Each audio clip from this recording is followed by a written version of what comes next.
Je prends Matthieu chapitre 19 et je commence par le premier verset.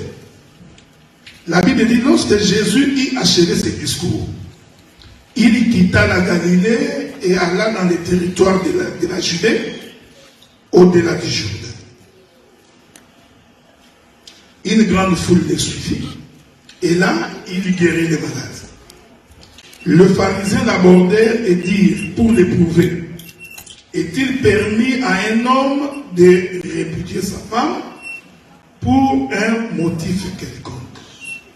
Il répondit, n'avez-vous pas lu que le Créateur, au commencement, fit l'homme et la femme, et qu'il dit, c'est pourquoi l'homme quittera son père et sa mère, s'attachera à sa femme, et les deux deviendront une seule chair. Ajoutons le livre de Genèse chapitre 1er.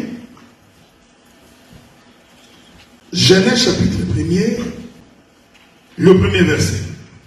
Au commencement, Dieu créa les cieux et la terre. Que Dieu nous bénisse. Nous allons nous asseoir. Nous allons commencer par vous remercier d'être venus. Nous sommes en train de clôturer aujourd'hui. Nous mettons donc un point virgule parce que l'enseignement ne finit jamais. Tant que nous sommes sur la terre, il y aura toujours des enseignements. Il faudrait avoir l'habitude de faire une différence entre la prédication et l'enseignement. Parce que si tu ne fais pas la différence, tu penseras que tout c'est pareil. La prédication va t'attirer vers le Seigneur. Mais l'enseignement va te faire asseoir dans la maison. C'est pourquoi vous voyez quand un évangéliste sort dehors, il est très souvent dans la prédication. Dieu est bon, il est merveilleux, il sauve, il guérit, Dieu va te donner ce que tu as besoin. Là, tu te sens bien. Ça t'excite parce que Dieu t'appelle à ces choses. Mais l'enseignement va te permettre de savoir où mettre les pieds ou ne pas mettre les pieds. L'enseignement te donne les yeux pour voir, l'intelligence pour s'asseoir. C'est pourquoi un homme ou une femme enseignée, ce n'est pas quelqu'un qui est emporté par tout vent de doctrine. Pierre avait compris ces choses. Parce qu'un jour, la Bible dit que Jésus, après avoir multiplié les pains, les gens mangèrent, il vient le lendemain, Jésus leur dit, quiconque ne boit pas de mon sang et ne mange pas de ma chair, n'héritera pas du royaume. Ces gens ont répondu, quelle est cette parole dure? Qui peut supporter ça? La Bible dit que ces jours-là, tout le monde est parti. Et ils sont restés au nombre de 12. Que Dieu vous bénisse. J'aime ça, j'aime ça. Et ils sont restés au nombre de 12. Alors Jésus regarde les 12, il leur pose la question, il dit, et vous, pourquoi n'êtes-vous pas partis? Parce que le souci de Jésus, c'était de vérifier pourquoi les gens les suivaient. Alors il leur pose la question, mais vous, pourquoi vous n'êtes pas partis? Que Dieu vous bénisse. Suivez-moi très bien. Parce que le souci de Dieu, c'était qu'il fallait récupérer le chiffre 12. Souvenez-vous que Jacob n'a pas eu seulement 12 enfants. Il faut bien lire la Bible. Jacob n'a pas eu 12 enfants. Mais quand la Bible parle des enfants de Jacob, on dit les 12 tribus des enfants d'Israël. Mais cependant, Jacob avait Dina. Vous voyez, hein, donc, et la Bible dit que le jour où Jacob est mort, ses fils et ses filles le pleurèrent. Donc nous savons que Jacob n'avait pas 12 enfants. Mais étonnamment, quand Dieu veut identifier Jacob, il l'identifie au chiffre 12. Et l'Éternel va dire à Moïse, lorsque vous élèverez l'autel pour sacrifier, ici je suis encore en train de vous faire entrer dans les bateaux. Lorsque vous sacrifierez, il faut élever l'autel. C'est-à-dire, s'il n'y a pas l'autel, pas de sacrifice. Dieu, c'est un Dieu d'ordre. Dieu dit, avant de sacrifier, il faut d'abord bâtir l'autel. Parce que c'est l'autel qui va déterminer si Dieu va exaucer ta prière ou pas. Alors Dieu dit à Israël, le jour où vous bâtirez l'autel, vous disposerez 12 pierres. Et ces pierres-là, vous les disposerez en fonction des fils de Jacob. C'est-à-dire que même la manière de poser les pieds, Dieu veillait. C'est-à-dire, où est-ce que tu places Ruben? Où est-ce que tu places Siméon? Où est-ce que tu places Lévi? Judas. Donc, si par mégarde, tu places très mal les pieds, Dieu n'écoutera pas ta prière. C'est pourquoi la Bible dit quiconque éloigne la loi de Dieu dans sa bouche, sa prière est une abomination. C'est-à-dire que pour que Dieu exauce, Dieu a besoin que les principes soient observés. Pour que Dieu intervienne dans ta vie. Pour que Dieu vienne dans ton existence. Pour que Dieu vienne défendre ta cause. Il faut que tu respectes les principes de Dieu. Ce n'est pas que tu es en difficulté, tu te souviens que Dieu existe. Mais quand tu es en bonne santé, tu oublies que Dieu existe. Dieu n'est pas un féticheur. Dieu, c'est un Dieu de principe. Tu n'obéis pas au principe de Dieu. Dieu ne peut pas exaucer ta prière. J'aime ça. C'est pourquoi ce jour-là, le prophète Élie croise Akab. Il dit Akab, c'est toi qui troubles le peuple. Akab dit non, c'est toi Élie qui trouble le peuple. Alors Élie dit bon, nous allons aller à la montagne pour sacrifier. Vous voyez, hein? Élie a précisé les lieux de sacrifice. Il n'a pas voulu que les sacrifices aient lieu dans la vallée. Il dit non. Allons à la montagne. Et Dieu vous bénisse. Parce que Élie avait la révélation que lorsque le Seigneur Jésus-Christ viendra, il sera crucifié sur une montagne. Parce que Golgotha était sur une montagne. Est-ce que vous me suivez? Ce n'est pas pour rien. Il dit allons à la montagne. Ils vont à la montagne. Alors Élie va dire, vous commencez par bâtir l'autel. Celui qui a Dieu ne se précipite pas. Celui qui a Dieu, il ne court pas. Celui qui a Dieu, il peut même te laisser. Vous savez, quand on était en foi au pays, il y avait un jeu de dames qu'on appelait Keeper Gagne. Alors, celui qui a Dieu, il joue au pays au Keeper Gagne. Il laisse d'abord. Même Job avait compris ça. Job dit, je sais une chose, que mon rédempteur se lèvera des derniers. Donc il y en a qui vont passer avant. Alors Élie dit, faites-le. Vous allez me supporter. Parce que le problème d'Élie, il voulait vérifier comment ces gens sont en train de faire l'autel. Il observe. Ces gens ici, en plaçant l'autel, ils ont placé Adela. Je vais citer mon nom pour que tu ne sois pas scandalisé. Parce que si je cite le nom de quelqu'un, tu risques de te fâcher et sortir. Donc je préfère citer mon nom. Élie observait quelles sont les pierres qu'on mettait dans l'autel.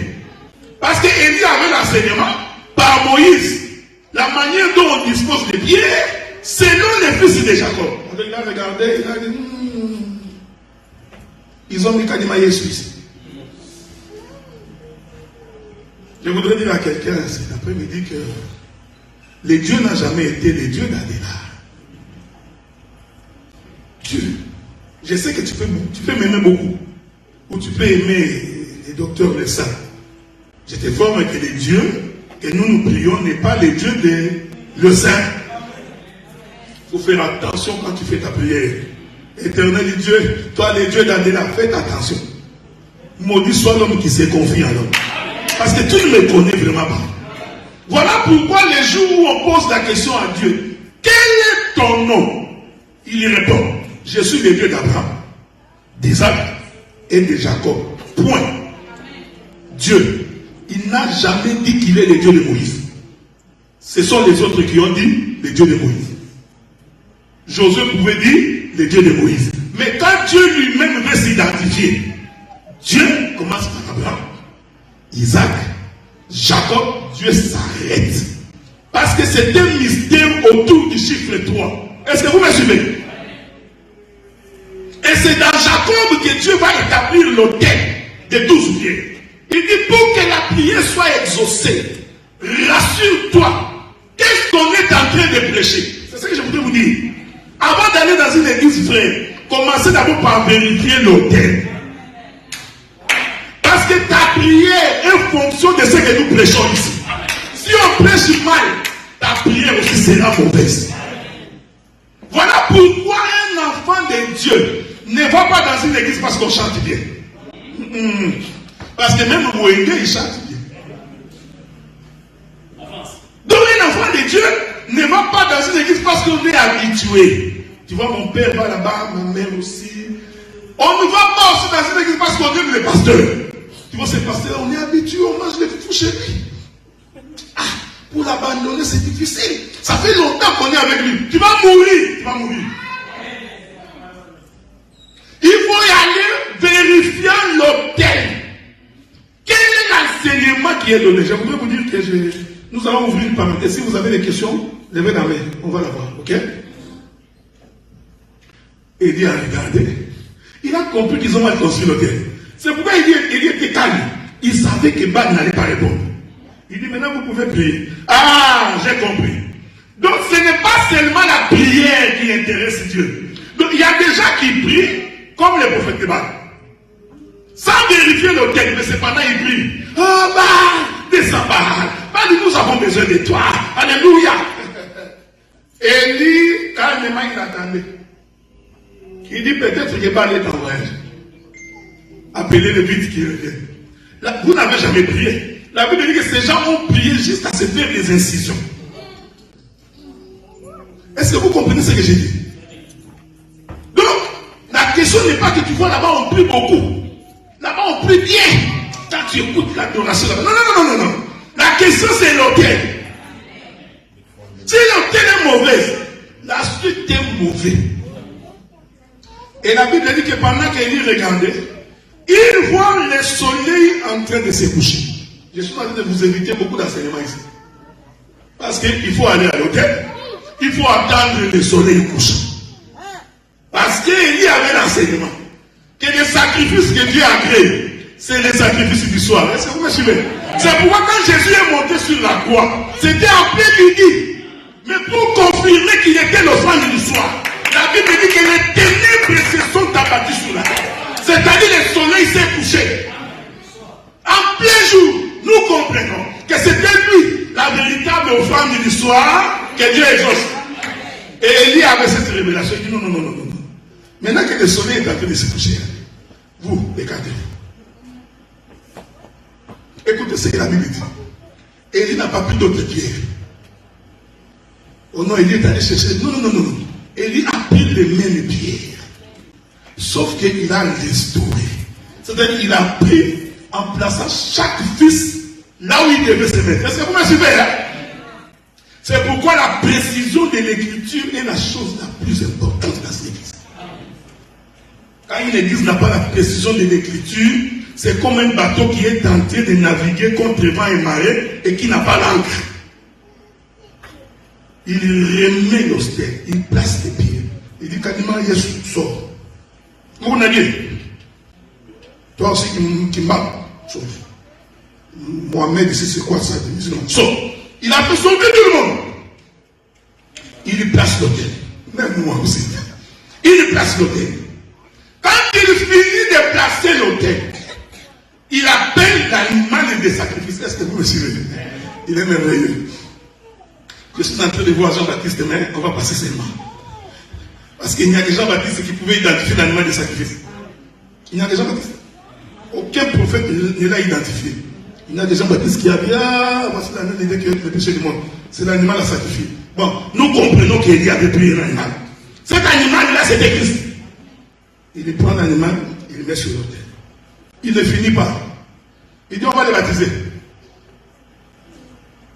Mathématiquement, c'était impossible.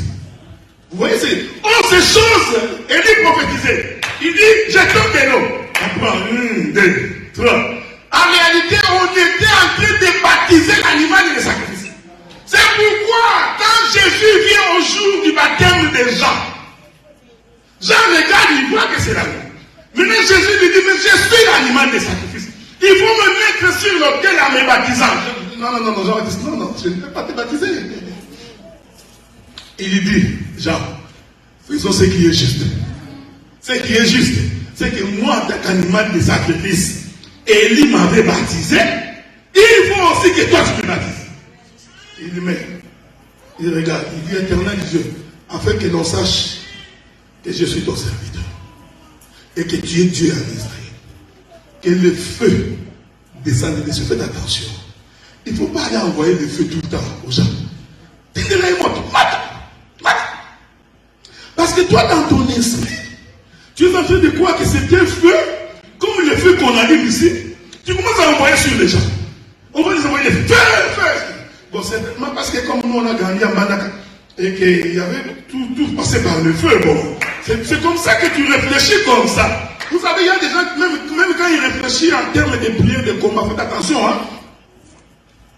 Si c'est quelqu'un qui a beaucoup grandi, comme mon épouse, dans des régions où on tue les animaux par des flèches, tu verras dans sa prière. Ce ne sont pas des flèches. Parce que si tu vas chez les Irakiens, et ils ont les 52, prière de combat, ça va être... Faites attention, mon frère. Faites attention. Parce que le feu ici, ce n'est pas le feu qu'on envoie aux démons. La Bible dit que le feu descendu du ciel, consumant, dont le feu a mangé, et les sacrifices, et l'autel.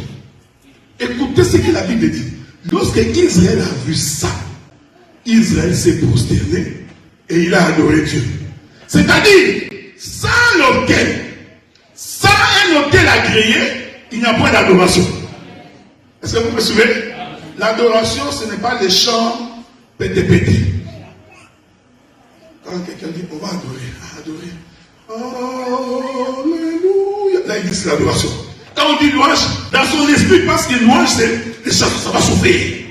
Non, ça l'a déjà compris en français. Donc, s'il n'y a pas d'autel, s'il n'y a pas d'autel, il n'y a pas d'adoration. Israël se prosterne et adore. Quand l'autel est respecté. J'étais en train de vous introduire ça pour vous dire, avant d'aller dans une église, please, commence d'abord par vérifier l'enseignement. Si l'enseignement est correct, va prier. Et puis, si un prédicateur a peur des questions, il faut sortir. Ah oui. Parce qu'un prédicateur ne peut pas avoir peur des questions. Parce qu'il a le mandat de Dieu. C'est comme ça que Moïse avait dit à Dieu, tu m'envoies faire sortir Israël s'il me pose la question. Donc, un juif savait que quand tu as le mandat de Dieu, il faut t'attendre qu'on te pose la question. C'est pourquoi les juifs posent la question à Jésus tout le temps. Moïse nous a dit. Pendant qu'il prêche, Moïse nous a dit. Et Jésus était obligé de répondre à ces questions pour prouver que Dieu l'a envoyé. Est-ce que vous me suivez? Ça, c'était une étude. Mais notre thème, c'est le mariage. Je vais, dans les 15 minutes, d'abord prendre le mariage sur le plan prophétique. Ensuite, je descendrai dans les exemples concrets pour finir et ouvrir une petite brèche s'il y a des questions. Un jour, les Juifs viennent poser la question à Jésus. C'est Matthieu 19 que nous avons dit. Il lui posait la question. Moïse nous a dit que nous pouvons répudier une femme pour tout autre motif. Regardez la réponse de Jésus. Il commence par leur dire, au commencement, Dieu fit l'homme et la femme. Est-ce que vous me suivez? Je voudrais vraiment que vous reteniez ça. Jésus, pour répondre à cette question-là, il commence par dire, au commencement, Dieu fit l'homme et la femme. Moi, j'ai la foi que les Écritures ne se contredisent jamais. S'il y a une contradiction, c'est certainement de notre côté. Mais Dieu, quand il dit quelque chose, même si ça paraît contradictoire, il y a une intelligence là-dedans. Alors je suis allé vérifier qu'est-ce qui s'est passé au commencement. Parce que Jésus dit qu'au commencement, Dieu fit l'homme et la femme. Alors, comme un véritable disciple de Béret, je suis rentré au commencement pour voir ce que Dieu avait fait. Genèse chapitre 1er, premier verset. Là-bas, Moïse nous dit, au commencement, Dieu créa les cieux et la terre. Alors, il se pose un problème. Qui des deux est en train de dire la vérité? Jésus dit, au commencement, Dieu fit l'homme et la femme. Moïse lui dit, au commencement, Dieu créa les cieux et la terre. J'ai compris que les cieux est un homme, la terre est une femme. comprendre ça très bien. Dieu identifie les cieux par un homme, il identifie la terre par une femme. La différence qu'il y a entre les cieux et la terre, c'est que la terre est nourrie par les cieux. Naturellement, la terre est nourrie par les cieux. Je vais aller dans des expressions la plus simple possible. Pour que la terre produise, il faut que les ciels s'ouvrent. S'il n'y a pas de pluie, pas de nourriture pour la terre. Est-ce que vous me suivez, hein? S'il n'y a pas de pluie, il n'y a pas la photosynthèse. Parce que c'est la photosynthèse qui produit l'oxygène pour les hommes. Donc en fait, Dieu a fait en sorte que la terre ne puisse vivre que par les cieux. Sans les cieux, la terre ne peut pas vivre. C'est pourquoi Ésaïe chapitre 55 à partir du verset 9, la Bible dit, autant les cieux sont éloignés de la terre, autant mes pensées sont éloignées de vos pensées. Et l'écriture continue pour dire, de la même manière que la pluie et la neige descendent des cieux. Est-ce que vous me suivez? Les prophètes continuent. Ainsi en est-il de ma parole, qui sont de ma bouche. Donc Dieu identifie les cieux comme étant sa bouche. Et par là, sa parole sort. Donc Dieu identifie la pluie par la parole. Maintenant, il donne la précision. La pluie sert à quoi? Esaïe dit, la pluie descend pour féconder la terre. Que Dieu vous bénisse. En d'autres termes, la pluie a pour mission d'engrosser la terre. Ah, nous comprenons que la terre est une femme. Parce que naturellement, ne peut tomber enceinte qu'une femme. Est-ce que vous me suivez? C'est pourquoi j'ai dit que s'il peut y avoir des médecins sur la terre, Dieu est le premier de tous les médecins. Il est le premier des microbiologistes, tout. Il est le premier. Il dit la pluie descend pour féconder la terre et faire germer les plantes. Donc la pluie a pour mission de venir engrosser la terre. Donc nous comprenons que le ciel est un homme, la terre est une femme. Et le ciel engrosse la terre par la pluie. Donc la pluie, en réalité, c'est une semence. C'est une semence portée par les cieux. J'aime ça. C'est pourquoi même naturellement, celui qui porte la semence, c'est un homme. Est-ce que vous me suivez? C'est l'homme qui est le porteur de la semence. Donc pendant que je marche ici, s'il y a des enfants, c'est moi qui les ai dans mon dos. Donc, si je ne donne pas ma semence à la femme, elle ne peut pas produire. Donc pour qu'elle produise, il faut que moi, que je puisse donner ma semence. Je descends. Maintenant que nous avons identifié que le ciel est un homme, et que la pluie c'est la semence du ciel, c'est-à-dire c'est la semence de l'homme, maintenant nous comprenons que la terre est une femme, et la terre ne peut produire que ce qu'il a reçu des cieux. Voilà pourquoi dans un mariage, la femme ne peut manifester que ce que l'homme veut. Vous allez me supporter. Supportez-moi. Une femme qui n'accepte pas qu'elle soit dirigée par un homme est possédée. Quand tu vas franchir cette porte-là, tu peux aller prêcher autre chose. Mais nous, ici, nous prêchons l'évangile. Parce que Dieu, la Bible dit dans les livres d'Éphésiens, le mariage terrestre c'est un mystère par rapport à Christ et à l'Église. C'est-à-dire si la femme physique refuse la direction de l'homme, cela veut dire l'Église doit refuser la direction de Christ. Donc Dieu a pris ces choses mystérieuses. Il a mis ça dans la nature pour nous enseigner. C'est pourquoi j'ai toujours dit, quand dans la maison, il y a double tête, la maison sera dans les désordres. Même la vie nous apprend que Un dragon à double tête, c'est un monstre. Oh, Dieu a fait en sorte que, j'aime ça, l'homme puisse avoir un seul corps, avec une seule tête. Et le frère Paul nous soutient.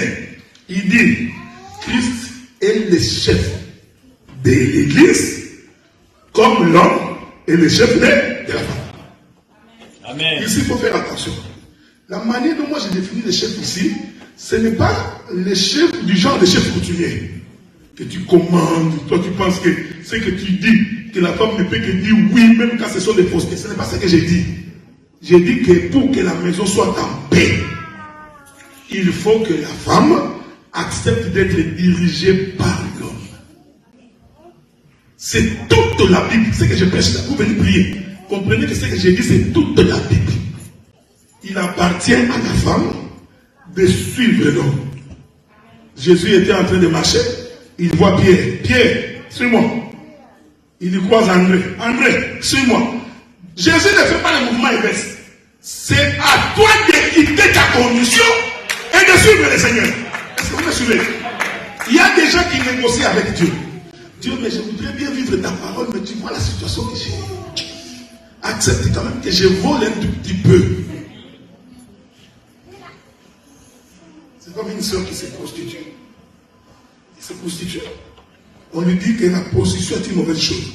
Alors lui il répond à Dieu, il dit, mais c'est par la prostitution que je mange. Comment je vais payer mon loyer? Comment je vais payer mes factures? Dieu n'est pas comme ça. Dieu voudrait que tu laisses d'abord. Est-ce que vous me suivez? Dieu demande que tu abandonnes d'abord. Ce qui va arriver après, laisse ça entre les mains de Dieu. Parce qu'il est capable d'ouvrir un chemin là où il n'y en a pas. C'est Dieu là. Donc il faut que quand tu veux faire le bien, quand tu veux vivre la sanctification, ne pose pas la question, qu'est-ce qui va arriver après? Non, tu dis seulement, éternel Dieu, j'ai accompli ta parole. Et Dieu accomplira sa parole. Donc, la raison pour laquelle l'éternel Jésus nous renvoie au commencement, c'était pour nous faire comprendre que les cieux étaient non et que les cieux nourrissent la terre. Je vais continuer. En d'autres termes, il appartient à l'homme de nourrir sa femme. Donc, un homme qui est nourri par une femme, c'est antidoctrine. Il y a des hommes comme ça, surtout au Congo. Il n'a pas laissé l'argent. Il revient, il trouve un poulet sur la table, à la main. Il le mange aussi. Goût, hein? Mais toi, tu n'as pas laissé l'argent. Tu trouves que la femme a préparé un poulet. C'est-à-dire que quelqu'un d'autre lui a fourni la semence. Est-ce que vous voyez ça? Donc Dieu a fait en sorte que ce soit l'homme qui nourrit la maison. Ce sont les éléments qui donnent la paix dans un foyer. Amen. Parce que l'Écriture dit, je vous avais dit ça hier au partage, que la femme c'est le corps de l'homme. Et la Bible dit, aucun homme ne maltraite son propre corps. Donc, considérez que la femme que tu as dans la maison là, c'est ton propre corps. Alors je te pose la question, peux-tu faire souffrir ton propre corps? Non. Tu l'as nourri, tu l'as vêtu. Ouais, Dieu a fait ces choses pour que tu comprennes les choses du royaume. C'est pourquoi l'Écriture dit que la pluie doit descendre des cieux. En d'autres termes, j'aime ça. Les cieux doivent s'ouvrir. Tant que le ciel est fermé, la terre est dans la sécheresse. C'est-à-dire, si le ciel ne s'ouvre pas, la terre est désertique. C'est pourquoi Israël a marché dans le désert. Parce qu'au temps d'Israël, le ciel était fermé. La pluie ne tombait pas. Est-ce que vous me suivez? Bon, je vais donner un témoignage. Parce que nous-mêmes, les témoignages, on prend dans la Bible. Parce que Dieu a tout mis par écrit. Vous savez, un jour, Israël est allé voir Moïse. Moïse, écoute, on est fatigué de t'écouter là. Tout le temps, c'est toi. On ne voit que ta face. On est fatigué. Vous savez, si vous écoutez un homme, vous allez vous fatiguer. Dieu a fait en sorte que si tu n'écoutes qu'un seul homme, chaque jour, ici, il faut faire attention. Je ne dis pas un prédicateur là. J'ai dit un homme. Quand un homme vous parle, vous allez vous fatiguer. Là, vous commencez même à prévoir. Il n'a plus rien à dire. va commencer à raconter soit de sa femme. Il va encore dire quoi? Il n'y a rien. Et tu n'as pas remarqué, les 3 derniers dimanches ici, le pasteur n'a plus rien à dire. Il commence à répéter les mêmes choses. Dieu est bon. Il est merveilleux. Dieu va te délivrer. Amen, amen. Dites amen. Dites amen. Il te force à dire amen. Donne-moi un amen fort pour que j'avance. Ah, toi tu attends la main du peuple pour avancer. Amen. C'est lui qui t'a envoyé là. Il ne t'a pas dit par où passer. Pour que toi tu dises au peuple, dites, donnez-moi un amen fort. Vous pensez qu'on donne la main fort pour que moi je prêche. Là tu vas voir les mamans. Amen, papa, amen. Oh non, non, non, non. On dit amen à la parole. Amen. Est-ce que vous comprenez? C'est-à-dire que quand on interprète, quand Dieu te saisit, tu vas crier amen sans qu'on te pousse. Ça, c'est pas un peu mouvement populaire de la révolution. Non! J'ai vu des gens comme ça. Ma maman est. Ma maman. Mon tobacco. Remarquez, frère. Quand quelqu'un a la main de Dieu, il ne peut pas s'épuiser. Mais quand tu n'es pas en contact avec le Saint-Esprit, l'idée est aussi là. Et tu verras que les gens sont fatigués dans la prière parce qu'ils disent que bon, qu'est-ce qu'on va encore écouter? Ils vont aller écouter un son nouveau. Comme les gens ont dit, jamais on n'a parlé comme cet homme. C'est-à-dire qu'ils avaient déjà écouté. Ils ont dit, non, ça c'était notre langage. Alors Israël a dit à Moïse, nous sommes fatigués, nous voulons que Dieu descende nous-mêmes. Moïse va voir Dieu et dit, bon Dieu, écoutez, ces peuples fatigués de m'écouter, il voudrait que tu descendes. Cette prière-là est prophétique. Parce que déjà dans le jardin, Dieu était descendu. Au temps d'Abraham, c'était Dieu qui était descendu. Donc cette prière-là, qui demandait à ce que Dieu descende, c'était une très bonne prière. C'était une prière qui annonçait la venue de Jésus sur la terre. Est-ce que vous me suivez? Ce que Israël demandait, il prophétisait que Jésus descende sur la terre. Alors Dieu va leur dire, dites à ce peuple de laver leurs vêtements. C'est là qu'ils n'avaient pas compris. Pour qu'ils me rencontrent, il faut que leurs vêtements soient lavés. Et le 3e jour, nous allons nous rencontrer. Est-ce que vous me suivez? Donc pour rencontrer Dieu, il faut laver les vêtements. Et le rendez-vous doit être au 3e jour. Or, le chiffre 3 nous renseigne sur la mort et la résurrection de Jésus. Amen. Donc en fait, Dieu leur disait, pour que le peuple me rencontre, il doit attendre le 3e jour. Un jour, les Grecs sont venus voir Jésus. Jésus était en train de prêcher. Jésus, les Grecs veulent te voir. Il faut avoir l'habitude de lire la Bible. Parce que moi, je ne passe pas mon temps à lire, ça va me prendre beaucoup de temps. Donc, je parle d'écriture sur l'écriture. Mais les Grecs veulent te voir. Avez-vous remarqué que les Grecs sont des étrangers? Ils ne sont pas juifs. Mais les Grecs voulaient voir Jésus. Maintenant, Jésus, au lieu de répondre, il répond par une parabole. Non, j'aime cet homme de Jésus. Un véritable agronome. C'était quelqu'un, quand on lui posait la question, il ne passait pas directement, il passait par des courbures. Vous allez voir la courbure. Hein? Tout ça pour dire, si l'homme ne fournit pas la maison sèche. Un homme paresseux, fainéant, qui ne travaille pas, la pauvreté va entrer dans ta maison. La prospérité ne vient pas par la prière. Elle vient par le travail. Donc si tu veux bien ta vie, conduire une belle voiture, que ta femme soit belle, je vais venir là-bas. Il faut que l'homme travaille. C'est lui qui fournit la maison. Tu as les yeux sur les femmes d'autrui. C'est de ta faute. C'est ta propre faute. Il y a des frères comme ça. On va à la fête de mariage. Toi, passe devant. Avec les enfants, moi je peux venir après. La honte de se promener avec sa femme. Il y a des hommes comme ça, tu mets l'homme comme ça, tu mets la femme, tu te poses la question, est-ce que c'est sa grand-mère? Ou c'est sa domestique? L'homme est bien habillé, cravaté. Mais la femme, un préco. Sautoski. On se pose la question, mais ça c'est que j'adore. Et l'homme est fier, je vous avais dit hier à la conférence, Un homme qui ne partage pas, il ne faut jamais l'épouser.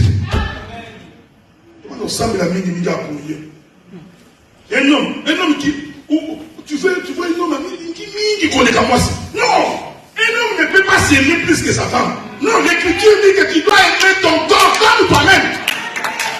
Christ a tellement aimé l'église qu'il s'est donné. Un homme est capable de rester avec une paire de chaussures, mais sa femme porte 4 chaussures. C'est tout ça. Et vous verrez que même quand on vous regarde, on voit que vous êtes épanoui. Et Dieu continuera à te bénir. Il y a des frères qui sont maudits tout simplement parce qu'ils ne prennent pas soin de leur femme. C'est pourquoi 12 $ de leur vie, l'autre. Oh, là-bas c'est 18. Tu vas 18. Oh, c'est 24, 25. Tu n'as toujours rien dans la poche. Parce que tu n'accomplis pas l'écriture. L'écriture te dit de prendre soin de ta maison. La Bible dit celui qui ne prend pas soin de sa maison, il est plus qu'un païen. Et tout ça, je vous dis, la soumission de la femme dépend de ces choses. Une femme qu'on aime, qu'on nourrit, qu'on vêtit. Si elle ne se soumet pas, elle est possédée. Si elle ne se soumet pas, c'est une femme possédée. Alors il faut la délivrer. Ouais, la soumission de la femme dépend de l'amour de l'homme vers sa femme. Je reprends ça. Donc la soumission de la femme que vous voyez dépend de l'amour de l'homme pour sa femme. Il y a des gens.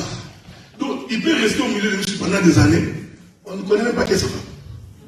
Il est toujours avec des soeurs. Ma soeur, je t'aime, ma soeur. Lui, il n'a plus de compliments qu'aux soeurs. Ma soeur, tu es bien habillée, hein? Pas à sa propre femme. Un possédé. Ah, ma soeur, j'aime ton maquillage. Quel maquillage tu aimes? Mais tu es ta propre femme. Prends le maquillage, mets sur ta femme, non? Les choses que je suis en train de vous dire est un mystère par rapport à Christ et à l'église. Christ est devenu pauvre pour que nous devenions riches. Vous aimez ces versets, non? Vous criez tout le temps, Christ est devenu pauvre pour que nous devenions riches. Mais Christ, c'est l'homme. Il est devenu pauvre pour que nous, la femme, nous devenions riches. Mais pourquoi toi qui es marié, ta femme est comme une vieille?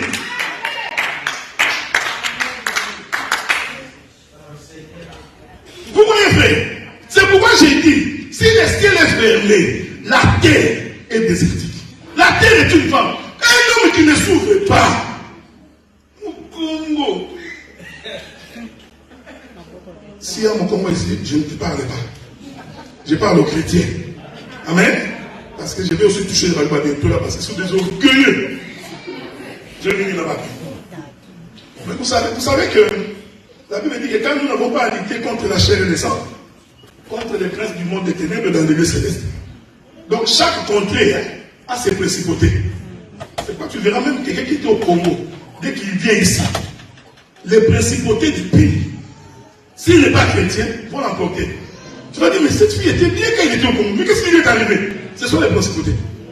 Donc celui qui est dans les territoires de Balouba, il y a une principauté qui fait que nous, même quand il n'a rien, il parle tout le temps, mais il n'a rien dans sa poche. Maintenant, le Congo, lui-même quand il a un million, il va manger des foufous avec mon sang.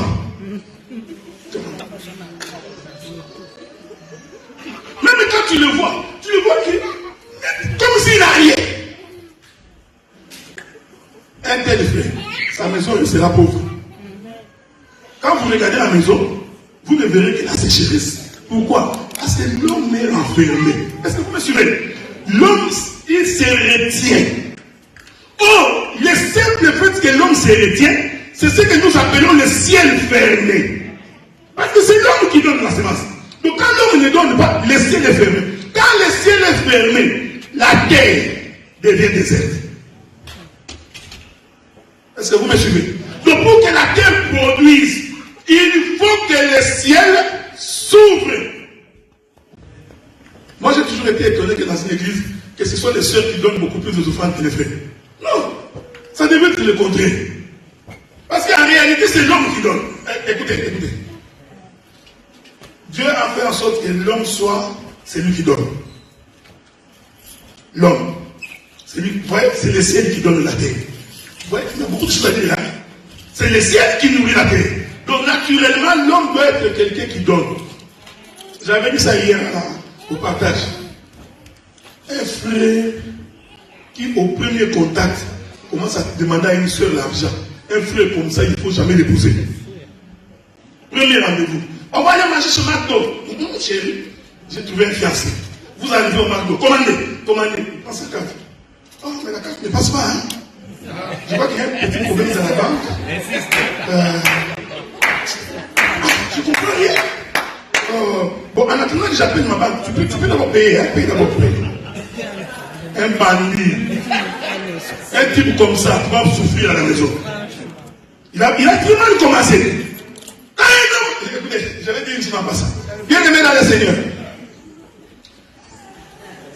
Les femmes que vous voyez, qu'on ne vous trompe pas. Quand tu n'as rien, la femme ne te suit pas. Même si elle te suit aujourd'hui, demain après-demain.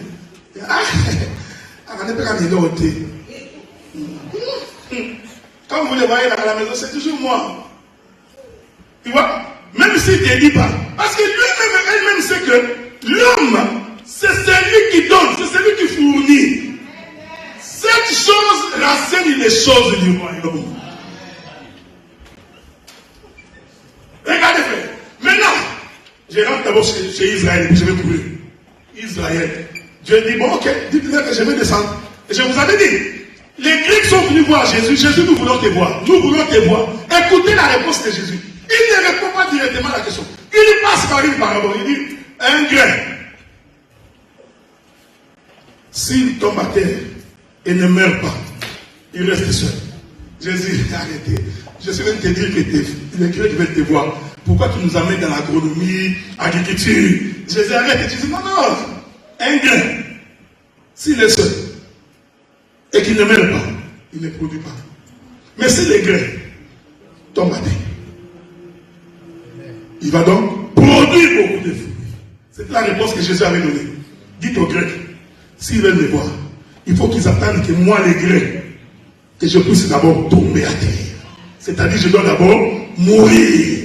Quand je serai ressuscité, alors les Grecs me verront. C'est ce que Dieu a dit à Israël. Dites-le, de laver les vêtements.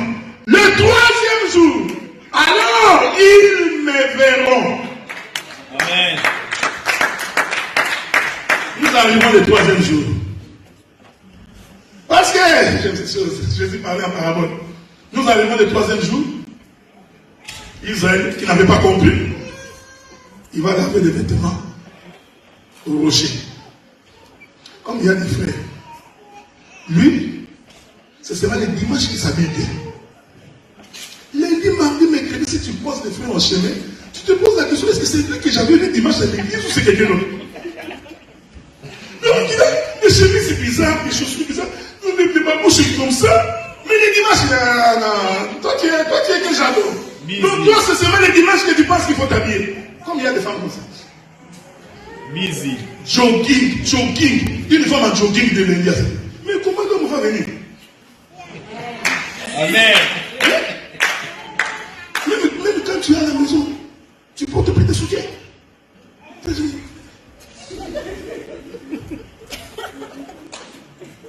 Non, vous savez frère. C'est comme ça que vous avez des difficultés. Donc la femme en jogging, la démarche comme un garçon. Regardez, mais comment l'homme va dire?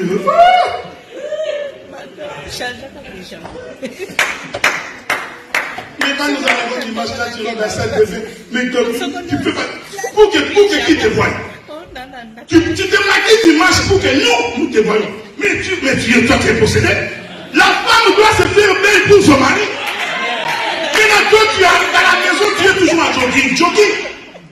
Mais les dimanches, tu es dans la cabine, tu fais des maquillages. Ah, pour que les autres te fassent comme ça, ah, maman, là, tu viens.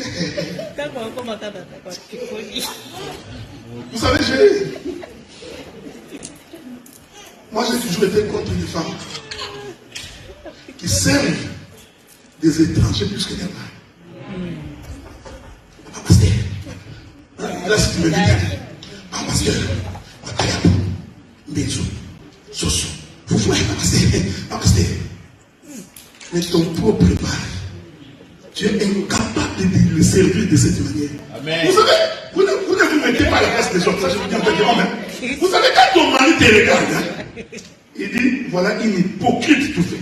Même s'il ne te le dit pas. Même s'il ne te le dit pas, en réalité, dans son esprit, il trouve que tu es une hypocrite. Et une femme ne peut pas servir un étranger plus que son mari. Non. Non. De la même manière que tu sers ton pasteur là, prends aussi l'habitude de servir ton mari. Le pasteur va passer à la maison. Là, tu cours dans toutes les supermarchés. Mais quand c'est ton mari qui veut manger, papa, tu veux passer là-bas acheter des tomates et des oignons, et puis tu vas venir ici, et moi je vais aller au travail. Docteur. Et quand on est un homme de Dieu, ça dérange que la femme d'autrui puisse me servir un autre homme. Mais comment tu es possédé, frère? Que la femme d'autrui serve un autre homme plus que son propre mari. Mais tu ne sais pas pourquoi tu t'es marié. Donc Israël, il n'a pas compris que pour rencontrer le Seigneur, il faut que le ciel s'ouvre. Ils arrivent le 3e jour. Écoutez ce que la Bible dit. Le 3e jour, ils sont arrivés au lieu du rendez-vous. Parce qu'ils avaient dépassé leurs habits, ils en sont bien habillés. Ouais. En même temps, je vous exhorte à vous les femmes. Tu peux te réveiller un matin. Tu te réveilles comme ça. Tu rentres dans la douche, tu sors. Tu mets la robe là en l'air. Tu te maquilles. Les maris vont te poser des questions. Tu vas où? Tu vois? Il te demande tu vas où parce que c'est que toi quand tu es bien habillé, c'est parce que tu sors. Mais quand tu es comme ça, tu es ici. Façon. Mais si tu as l'habitude de toujours bien t'habiller, vous savez, des fois ça nous arrive, hein. J'étais sorti comme ça, je rentre et puis je trouve ma femme bien habillée là, assis. Et puis je dis, toi tu viens d'où? Elle n'était partie nulle part. Mais parce que dans notre esprit, on se dit, quand elle est bien habillée, c'est qu'elle va sortir ou parce qu'elle est sortie. Non. Il y a des femmes comme ça. Je vais éviter certaines histoires parce que nous avons des enfants ici. Le 3e jour, écoutez ce que la Bible dit. Il y a eu des tremblements de terre, il y a eu des éclairs et des tonnerres. Bien les médecins, vous avez grandi dans ce monde. Quand vous voyez les tonnerres et les éclairs et le ciel en train de gronder, vous savez que la pluie va tomber. Est-ce que vous comprenez ça? Donc, c'était des signes pour annoncer comment Dieu allait venir. Dieu voulait dire, je viendrai, mais je viendrai comme une pluie. Maintenant, avant de venir, il y a eu d'abord des tonnerres, des éclairs, des tremblements de terre, pour annoncer la pluie. Israël, au lieu d'attendre, il dit non. Dis à Dieu de ne pas venir. Tu vois? Dis à Dieu qu'il reste là-bas. Nous, on ne veut pas qu'il descende. C'est pourquoi la maison d'Israël est déserte. Parce que la pluie n'était pas descendue dans cette maison. Ici, je voudrais dire, quand l'homme ne fournit pas la maison, quand l'homme n'apporte rien dans la maison, il ne sert à rien. Même ton autorité de l'homme là, tu vas la perdre. C'est comme ça que Christ, il nous renvoie au commencement. Qu'au commencement, Dieu fit l'homme et la femme. Moïse dit, les cieux et la terre. Maintenant, nous comprenons que c'est le ciel qui nourrit la terre. Donc, quand le ciel s'ouvre, la terre est nourrie. Quand le ciel s'ouvre, les plantes peuvent germer. Est-ce que vous me suivez? Les enfants appartiennent à l'homme. Tu es en train de dire, laisse-moi avec mes enfants. Où? Un chrétien, fils de Dieu. Depuis quand les enfants t'appartiennent? Il y a même des femmes courageuses. Ce sont nos enfants. C'est dans l'évangile. Les enfants appartiennent à l'homme. Est-ce que vous me suivez? Parce que ce sont les hommes qui portent la sémence. Si l'homme n'a pas donné la sémence, tu ne peux pas manifester. Donc quand nous voyons une femme accouchée, en réalité c'est une femme qui est en train de manifester la sémence de l'homme. C'est pourquoi même naturellement, quand les gens viennent regarder l'enfant, ils commencent toujours par dire, On connaît Tata Naïté. Donc, le premier réflexe, ce n'est pas d'aller voir si l'enfant ressemble à sa mère. Non, ce n'est pas ce qui les intéresse. Ce qui les intéresse, c'est de vérifier est-ce que cet enfant ici ressemble à son père. Parce qu'ils ont compris que cet enfant vient de son père. Il est merveilleux. Donc, même les enfants, excusez-moi, mais comment vous faites pour manger l'argent des enfants, vous les femmes? Expliquez-nous un peu. Pourquoi vous pensez que vous avez le droit, vous, de manger tout l'argent des enfants? Il y a des femmes comme ça. Il prend l'argent des enfants, il va faire des Kelemba, un truc.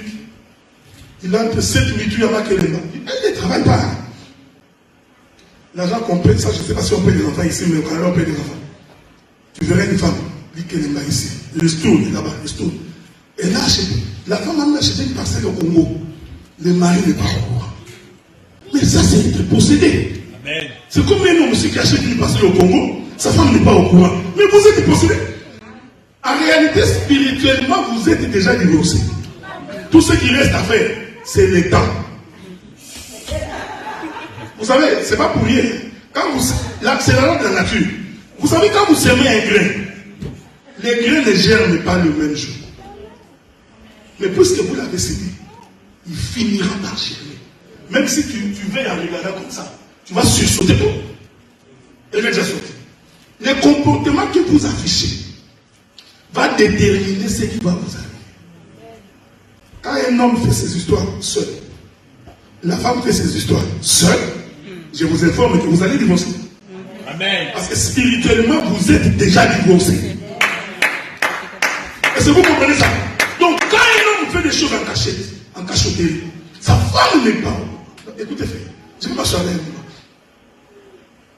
Vous savez un jour, parce que vous avez moi même les exemples, je prends dans les Écritures. Vous savez un jour, Delilah pose la question à Samson. Il dit, d'où vient ta force? Samson donne la première réponse, qui n'était pas vraie. On vient attraper Samson. Samson se lève, il tape les Philistins. Delilah revient. Ce n'est pas la chanson qu'on chante là, cache-toi, pour que Delilah ne voit pas tes cheveux. Non, ça c'est ça. Ça c'est n'importe quoi. La Bible dit que le troisième, Delilah va dire ceci à Samson. Il dit, si tu m'aimes vraiment, est-ce que vous me suivez? C'était la seule fois que Delilah va dire à Samson, si tu m'aimes, dis-moi d'où vient ta force. L'Écriture dit, dès que la femme a posé la question, si tu m'aimes, Samson ouvrit son cœur et dévoila à sa femme les secrets de sa force. Donc nous comprenons que les 3 premières fois, Samson ne s'était pas révélé. Ici, Samson représente le temps de la loi. Parce qu'au temps de la loi, Dieu ne s'était pas révélé. Maintenant, à la 4e fois, quand Samson ouvre son cœur, nous comprenons que c'est le temps de la grâce. Et au temps de la grâce, il s'est révélé à nous. Jean chapitre 17. L'Éternel dit, Jésus pria pour les disciples et dit, Père, je ne l'ai rien caché. Je l'ai tout dit. Vous voyez les vrais amours. Quand on aime, on dit la vérité. Quand on aime, on ne cache rien. Parce que si Dieu cache le mystère, nous ne serons pas sauvés. C'est pourquoi l'agneau doit être mangé en entièreté. Tout dans l'agneau pour manger. Pour que la femme soit délivrée. Mais non, je vais vous raconter l'histoire. L'homme arrive à la maison. Sa femme lui dit, papa, il n'y a pas à manger pour demain. Donne l'argent, non, je n'ai rien. La femme insiste, l'homme dit, quand il allait se coucher, il prend l'argent, il met dans les chaussures. Ça, c'était fréquent en Afrique. Il met les chaussures sur les lits. Le matin, la femme était en train de balayer la maison. Il balaye les chaussures. Ah, il fait comme ça. L'argent sort. Ah. La femme récupère l'argent. Il met dans sa poche. L'homme s'habille. Comme c'était un véritable courrier de jupon, c'était l'état pour aller acheter les femmes. Maintenant, il s'est habillé. Avant de porter les chaussures, il veut prendre son argent. Oh! Il prend les chaussures, il lève. Maintenant, il n'y a pas moyen de dire à sa femme, est-ce que tu as pris l'argent? Il dit, tu n'as pas vu quelque chose? La femme dit, quelque chose, pas quelque chose. Et donc je demandais seulement si tu as vu. J'ai vu quoi? Non, ça va, laisse tomber. Un homme, quand il aime, il met tout sur la table. Bon, si tu crois que ta femme est voleuse, mais pourquoi tu l'as épousée? Parce que tu caches pas ce que tu vas voler. Bon, je vais balancer hein, des deux côtés. Donc la femme doit tout connaître de son mari. C'est-à-dire que si un jour on veut voir les frères qui l'ont dit, on dit à sa femme, maman, j'ai vu Guilain au coin là-bas, en train de prendre une bouteille de whisky. La femme, elle doit être capable de dire, ça c'est Guilain. Si la femme doute, elle peut dire, non, ça là, ce n'est pas Guilain. Pourquoi? Parce que elle connaît le mari. C'est-à-dire qu'un homme ne se cache pas devant sa femme. Non! Quel est cet homme qui se... Non! Un homme ne se cache pas. L'homme se dévoue. J'ai beaucoup de choses à dire ici. C'est pourquoi quand Jésus est monté sur la croix, parce que la croix est une chambre. La croix est une chambre. Quand il monte, avant de monter sur la croix, il s'est déshabillé. La Bible dit qu'on lui retira tous ses habits. Jésus monta. Écoutez, Marie, Jean et l'autre disciple qui était là. En réalité, il représentait l'Église. Il représentait l'Église qui contemple la dignité de l'homme. Est-ce que vous voyez ce que je dis? Sois pas impudique. Ce n'est pas de ça que je parle. Quand je dis comme ça, tu es en train de regarder la nudité physique. Tu vas te perdre. Ce n'est pas de ça que je parle. C'est un mystère. Est-ce que vous voyez ça? Parce qu'aucune maman ne peut aller consulter la nudité de son fils de 33 ans. Naturellement, c'est impossible. Aucune maman ne peut aller l'enfant sur la croix, maman en bas, en train de contempler. Maman, naturellement, ça ne peut pas se faire. C'est ici que nous comprenons. Ici, Dieu était en train de donner les mystères pour dire qu'un homme ne se cache pas devant sa femme. Tu verras un homme, même dans sa chambre, il est toujours en culotte. Il a mon nez, le breton. Au témoin, toujours en cinglé. Non! Même si tu es un bon ventre, mais devant ta femme, cache ça pour nous. Oui, mais devant ta femme, tu caches un rôti.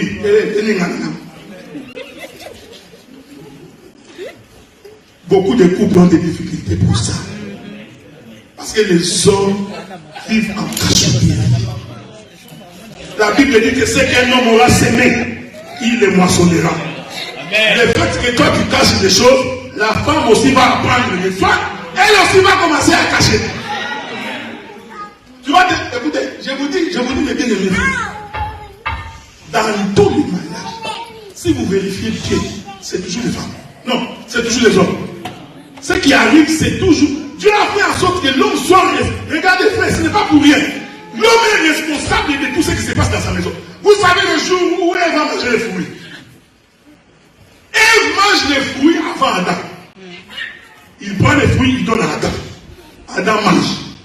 Mais quand Dieu vient, Dieu n'a jamais demandé où êtes-vous. Dieu n'a jamais dit ça. Il n'a jamais dit Adam et Ève, où êtes-vous? Non.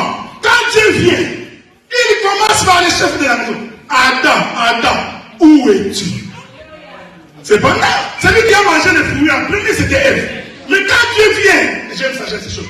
Quand on est un homme, même la faiblesse de sa femme, on cache, on supporte.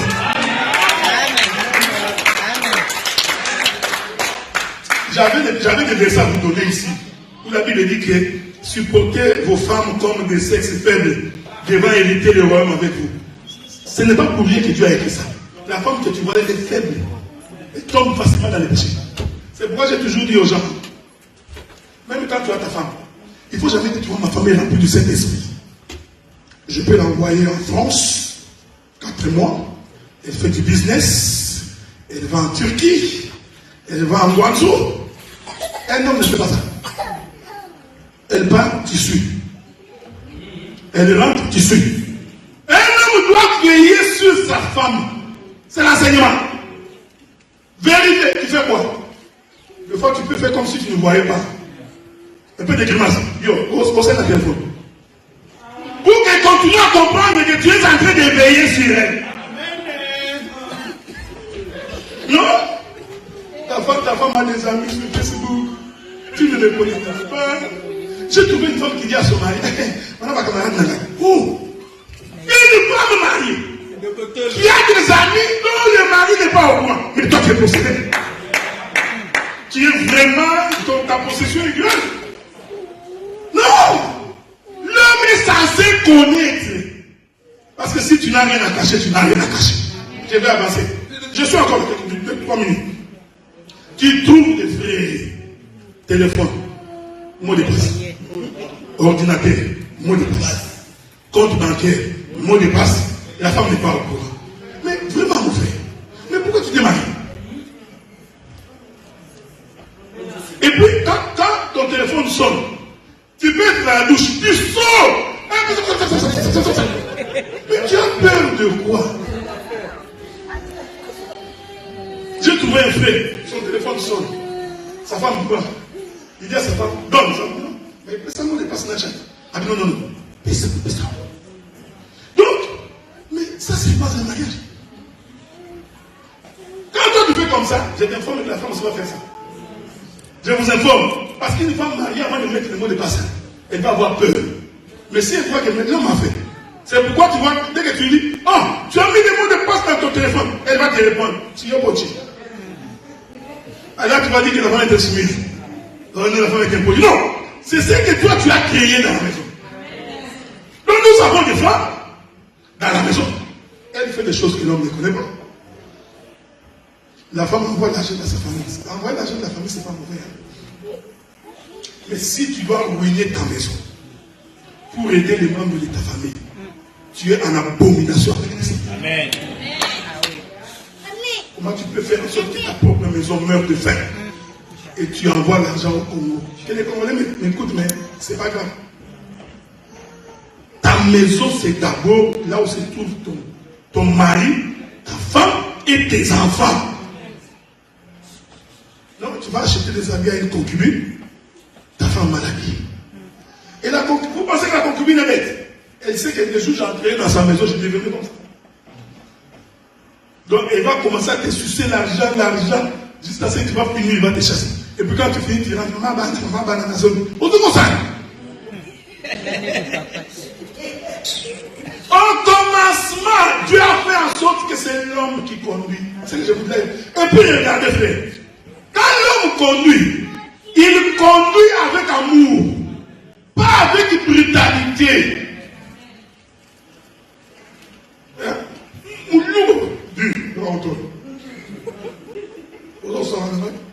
Non. La femme, on peut la voir en parlant. C'est pourquoi Cantique des Cantiques dit, quand j'ai entendu la voix de mon Dieu, j'ai senti en moi mon cœur en train de brûler d'amour. Cantique des Cantiques, ce n'est pas pour écrire à Thomas Camp, non. C'est une lettre que Jésus écrit à son épouse, qu'il écrit à sa femme. C'est pourquoi sur le chemin d'Emmaüs, les disciples ont dit, n'as-tu pas remarqué que quand cet homme nous parlait, que ça brûlait au-dedans de nous-mêmes?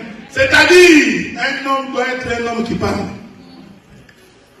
Il y a des frères comme ça. On va nous la parole. Écoutez. Allons barater. Parce que le monde vous a appris que l'homme ne doit pas beaucoup parler. C'est la femme qui parle beaucoup. C'est faux.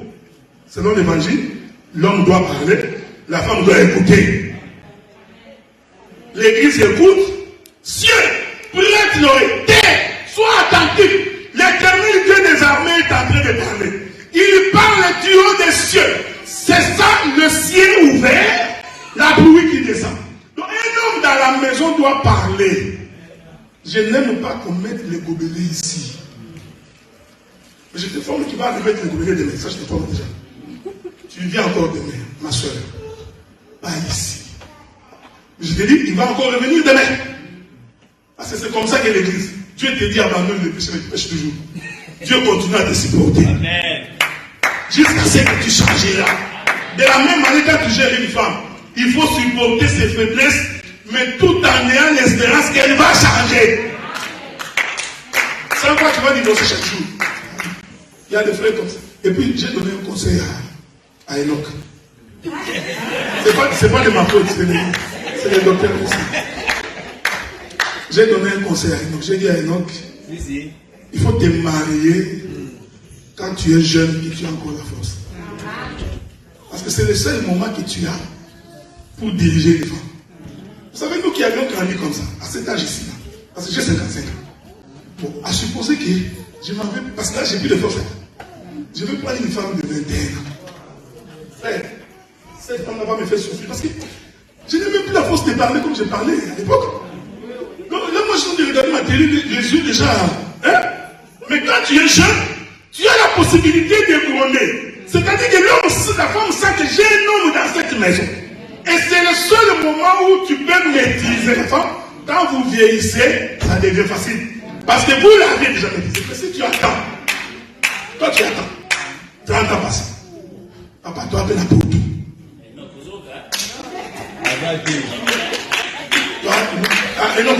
Toi, tu as pour tout. Tu travailles. Tu as l'argent. Pourquoi tu te maries pas? Marie-toi quand tu es jeune. Comme ça, tu apprendras à donner des ordres. Tu apprendras à supporter. Au jour de ta vieillesse, tu vas relaxer. Parce que tu as déjà fait un travail. Est-ce que vous me suivez? Je vais finir par là. Donc, parce que tu as déjà fait un travail, j'aime ces choses. Donc, au temps de la jeunesse, on forme. Au temps de la vieillesse, on se repose. C'est pourquoi l'Écriture dit, quand Joseph est arrivé en Égypte, il va avoir des enfants. Manassé et Ephraïm. Ce sont les enfants de Joseph en Égypte. Ces enfants-là représentent ce que nous sommes. Parce que nous tous ici, nous avons cru au Seigneur dans le monde. Donc le monde, c'est l'Égypte. Et l'Écriture dit qu'un jour, Jacob, le père, va descendre en Égypte. Il descend en Égypte, il reste en Égypte, Jacob devient vieux, Jacob veut mourir. La Bible dit, il était dans sa chambre, prêt à mourir. On dit à Jacob, Joseph, ton fils est en train de venir vers toi.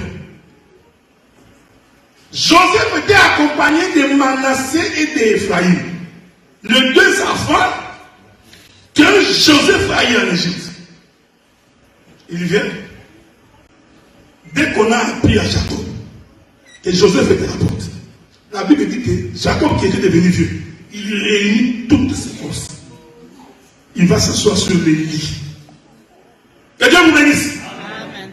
Je vous avais dit que la croix de Golgotha, c'était les lits.